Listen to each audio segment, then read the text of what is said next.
उपमुख्यमंत्री एकनाथ शिंदेकडील नगरविकास खात्याच्या अखत्यारीतील MMRDL आता दणका देण्यात आलाय। त्यामुळे मोठी बातमी, शिंदेकडील नगरविकास खात्याच्या अखत्यारीतील MMRDL आता दणका देण्यात आलाय।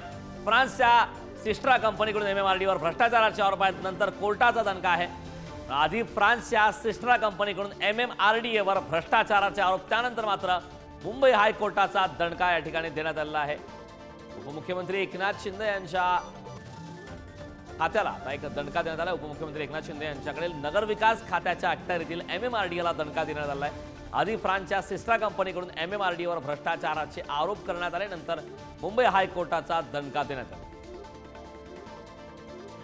कंपनीचे मेट्रो कंत्राट रद्द करण्याच्या नोटिसेला हायकोर्टाने आता स्थगिती दिली आहे। संदर्भात ताजी अपडेट देण्यासाठी आपले प्रतिनिधी पंकज दळवी आपल्यासोबत जोडलेत। पंकज, एक महत्त्वाची घडामोड, ज्या प्रकारच्या घडामोडी, ज्या प्रकारच्या धोरणामध्ये बदल मागच्या काही दिवसांपासून आपण पाहतोय, फडणवीस मुख्यमंत्री झाल्यापासून, त्यानंतर पुन्हा एकदा आता उपमुख्यमंत्री एकनाथ शिंदेंसाठी हा दणका म्हणायचा का? कारण शिंदेंकडील नगरविकास खात्याच्या अखत्यारीतील MMRDL आता दणका दिलाय।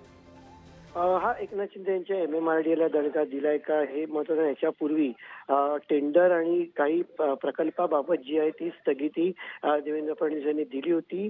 सेंट्रा कंपनी आहे, त्या कंपनीचं कन्सल्टिंग कंपनी आहे, त्याचं कॉन्ट्रॅक्ट दिलं होतं, त्याच्यामध्ये काही त्रुटी आहेत, भ्रष्टाचाराचे आरोप करत त्याच्या टेंडरला स्थगिती दिली होती, त्याच्या कामाला करण्याला स्थगिती दिली होती।